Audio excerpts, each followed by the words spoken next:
fringe na medyo may pagka-wires cut ang igupit natin dito kay tropa. Wala ganun talaga yung request Sisimulan natin sa pag-clipper overcomb para matanggal natin yung mga bulk na kailangan natin tanggalin para kapag gumawa tayo ng taper fade ay maganda-ganda. Mabilis nating makikita yung mga fini-fade natin na area. Ito talaga yung mga pinakausong gupit ngayon mga ka-aspiring. Kaso nga lang halos magkakamukha na sila dahil pare-pareho talaga sila ng gupit. Aray ko. Pero syempre may iba-ibang flavor ang bawat haircut. At depende rin to kung paano mo dinadala yung gupit mo. Kaya kung talaga maangas ka, kahit anong igupit sa'yo, maangas ka talaga boy. Kahit pangit paggupit sa'yo, basta maangas ka boy. Usually, yung pinapagupit pa naman ngayon ng karamihan mga buzz cut kasi sobrang init na talaga, grabe. Pero syempre, may mga taong hindi gusto yung mga may ikling gupit kaya nag-stick na lang sila sa mga dati nilang haircut. Kahit mainit na yung panahon, basta ang importante, sila yung hot. You know?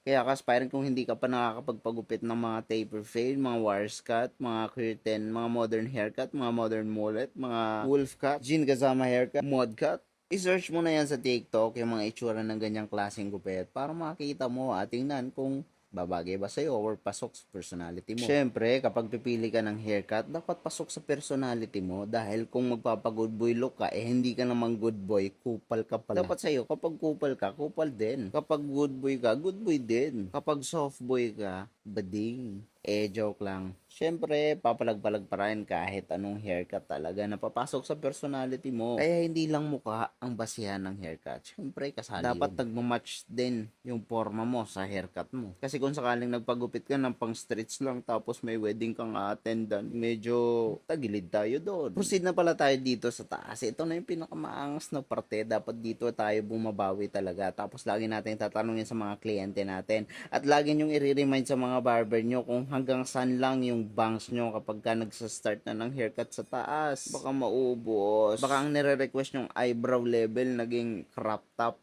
Aray ko. Usually kasi, may mga iniisip din kaming mga barber. So, minsan, nakakalimutan din talaga namin yung consultation sa una. Kasi sa una yung ginagawa Pero mas maganda talaga kapag i-remind mo kami kapag nasa process Pero ako, dahil naaral ko na yon dahil malilimutin nga talaga ako, lagi kong tinatanong sa kliyente, bago ako magbawas ulit sa taas, ay i-remind ko ulit sa kanya kung hanggang saan yung gusto niyang length nung napag-usapan namin nung una. Kumbaga, i-sure ko lang sa kanya kung safe ba yon or tama ba yung pagkakaalala ko para hindi ako magkamali. Sa awa ng Diyos, lagi namang hindi nagkakamali kahit papano or baka nagkamali ako. Hindi lang sinabi sa akin ng kliyente ko. Syempre, hindi na rin sasabihin sa'yo yun. Ano ka ba? Syempre, kahit medyo malawak-lawak na yung knowledge ko about sa haircut, ay syempre, tatanggapin ko pa rin na minsan hindi ko na execute yung gustong gupit ng kliyente pero sobrang dalang lang at wala akong nabalitaan na ganun. Pero may mga time na possible talaga tayong magkamali at I accept na nagkakamali din ako. Sa totoo lang, may mga tao nga dito na nanonood sa akin hindi naman talaga nila trip yung mga ginugupit ko. Maraming preferences or iba-iba yung preferences ng bawat tao kaya hindi ko sila masisisi. Kung mas gusto nila yung classic. Ito kasi yung style ko sa barbering ay parang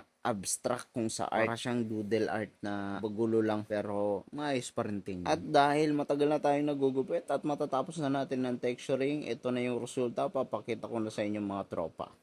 Thank you for watching mga bro. Sana marami kayong napulot na aral sa tutorial natin. And please subscribe mga ka-aspiring para sa more tutorials to come. Tuloy-tuloy lang tayo at mabuhay tayong lahat mga ka-aspiring.